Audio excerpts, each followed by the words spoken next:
Fever 1793, Chapter 11. September 7th, 1793. Great numbers of the citizens have shut up their houses and fled into the country. Letter of Ebenezer Hazard, Philadelphia, 1793.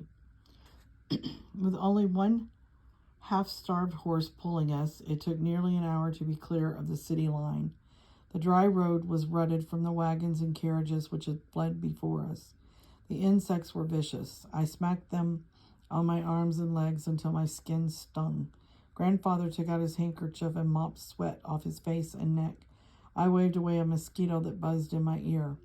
"It's the smell of that baby," I said. "His drawers are full and it's attracting every bug for miles." Grandfather chuckled. The laughter caught in his throat and made him cough. I watched with alarm as his face reddened. I pounded his back until he raised his arm in protest. "I'm fine, child, I'm fine. No need to beat me senseless." The farmer turned around in his seat and glared at them. "He ain't sick, is he? I'll not have fever victims in my wagon." "Take care you don't drive off the road. We're fine back here. Mind your horse," I snapped. Grandfather raised an eyebrow.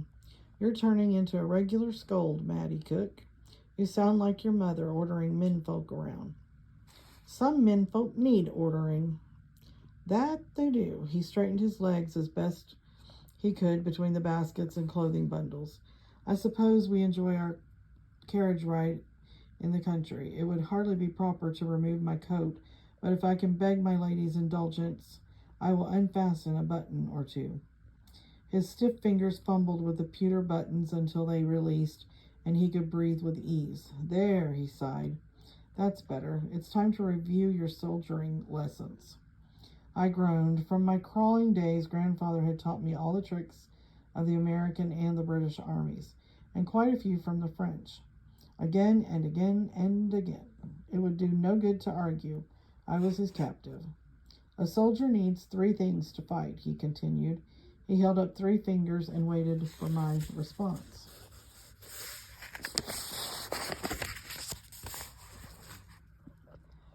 1. A sturdy pair of boots, I said. 2. A full belly. 3. A decent night's sleep. Grandfather thunked his boots on the floorboards. "Hey," protested the farmer. "My boots are sound." Grandfather belched. "Kss, kss," said the farmer's wife. "Eliza fed me breakfast, enough for 2 blacksmiths." He pulled the brim of his hat down over his eyes and settled back against the rolled-up mattress. "And now I'm going to get some sleep before our coachman delivers us into the joys of the Luddington family barnyard and their odoriferous pigs." "Pigs," echoed King George. I settled in alongside him so my head rested on his chest. The rhythmic turning of the wagon wheels, the hum of the insects in the barley fields along the road, and the beat of Grandfather's heart blended into a lullaby. I woke when the wheels stopped turning. I had to shield my eyes from the sun. "Why are we stopping?" I asked. The farmer didn't answer, but pointed up the road. The baby cried. 4 horsemen, armed with muskets, blocked our way. Robbers. I felt for the small purse hidden in my pocket and nudged Grandfather with my elbow. The farmer let his hand drop to the knife handle rising up from his boot. The baby wailed, and the horse shifted nervously on his traces. The riders advanced. One of the men lifted his hat. "Don't be afraid. We mean you no harm." The farmer's hand stayed on the knife.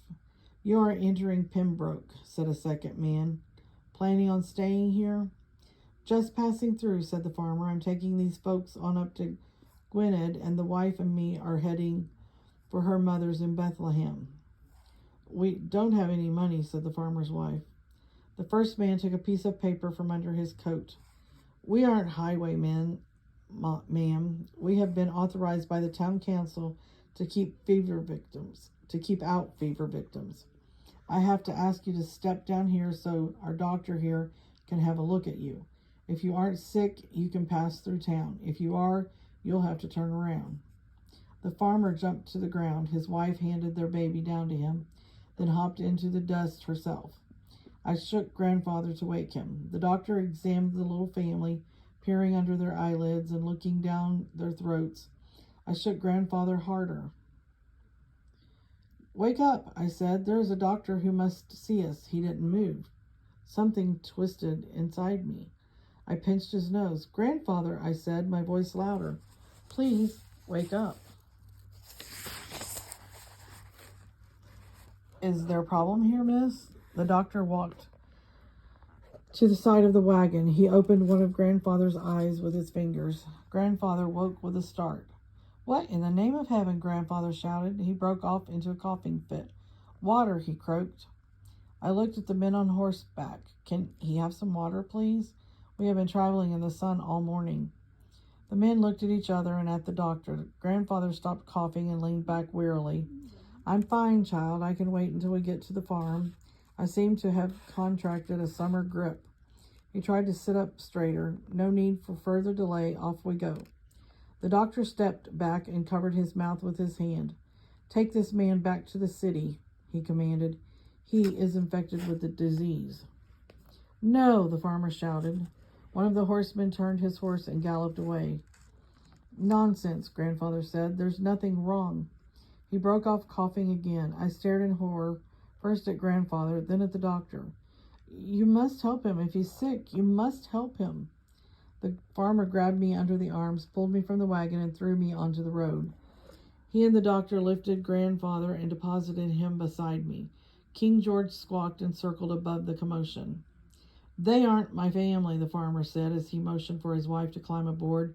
They only rode him back the last mile or so. They was walking and we picked him up.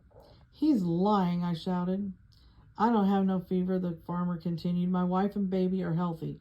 Let me just drive through so I can get to Bethlehem by nightfall. We won't stop for nothing. The doctor nodded to the leader of the group. Go ahead, the man said. Make haste. The farmer brought the whip down with all his strength, and the wagon lurched forward. I stared, mouth open, as the wagon disappeared into a cloud of dust.